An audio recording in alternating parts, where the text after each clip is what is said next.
Everybody, welcome to ClareTM TV. It's Motivational Monday. It's absolutely fantastic to be here with you today, and I hope you're really enjoying the video series so far. I'm really enjoying making them for you. So what have we got to talk about today? Well, I thought I'd talk to you about perfect days. Now, I'm going to be really honest. This is a talk that I saw somebody do last year, and I thought it was so fantastic I wanted to share it with you. So the talk was by a guy called Eric Edmeade. Check him out. He's a really fantastically inspirational guy. But he put a different spin on something that I kind of do every single day. And the reason I do this every single day is because tomorrow is really precious. So we've got to live for today and make the most of it. What I want you to think about today is, what are the things that potentially happen in your day that will sabotage your day, that will stop it from going the way that you want it to go?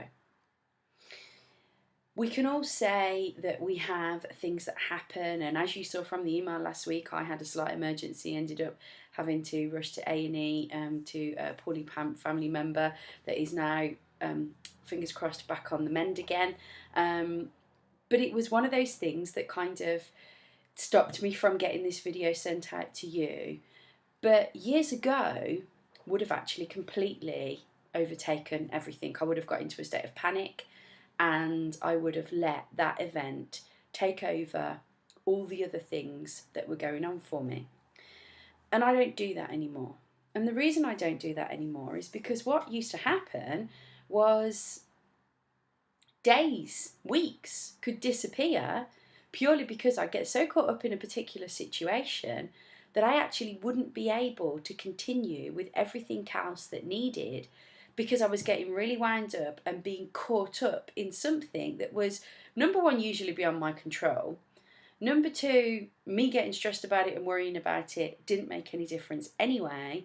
And number three, had I just come at it with a very calm frame of mind and thought process, the outcome probably would have been a heck of a lot better than it ever actually was.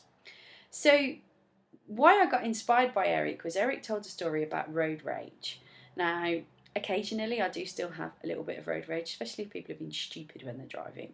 But I used to suffer really badly with road rage, and I would get really angry about things.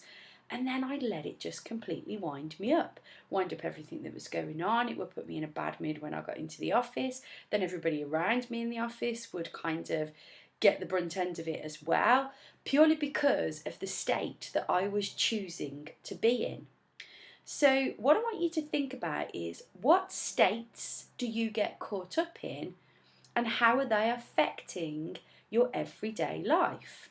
A lot of people say to me, do you know what, Claire, I don't know where you get your energy from, and I don't know how you are as positive as you are about everything. Well, I'll tell you, it's actually really simple. Energy-wise, get lots of sleep, look after yourself, feed yourself on good stuff.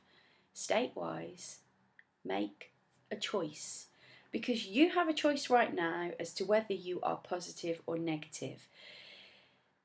The thing about choices is it's not necessarily always a choice that we want to make. However, the important thing is that you realise that you actually have a choice, and that you can do something about whatever the situation is that's been presented to you. It might be quite a tough decision, but it's still, you can do something about it. Even when something is kind of out of your control, it's good to think about it in a positive way and keep focused on it in a positive way, because otherwise, how long do you get caught up in this hypnotic rhythm? How long do you get caught up in this negative place? And why is this kind of something that I'm talking to you about today? Well, because generally when we get caught up in a place of something, things that are around us tend to go to the wayside. And there's usually always something to do with money that we've got to deal with. So what I want you to think about is, how much is your behaviour actually costing you on a financial level? I bet it's more than you actually think it is or have given it credit for. Take some time. Again, I'm always encouraging you to take time, because it's so important that you take time to really think about this, and to break back what you need to. So break away the things that aren't important and get to the core of it and look at what that is, and then say, is this something that I can change? And is it something I can change positively and just get out of this state into a better one?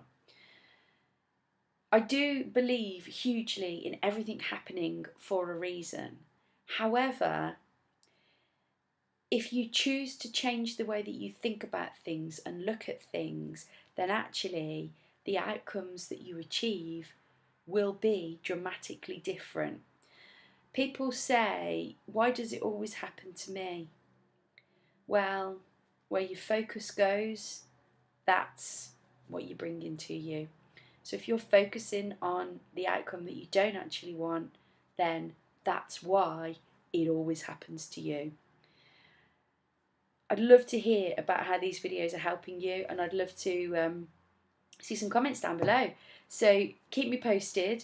Really look forward to joining you again next week. This week, guys, definitely, if you are getting into a place where you can see that the state is going to affect how your day's going to go, take some time. Big deep breath in through the nose, out through the mouth. Take 10 seconds to calm your mind and ask yourself a question. What is me getting in a high rate state going to achieve in this situation? And I say high rate instead of irate because you're kind of up here somewhere, and that doesn't help anybody. I hope this has helped. Really look forward to seeing you next week. Bye.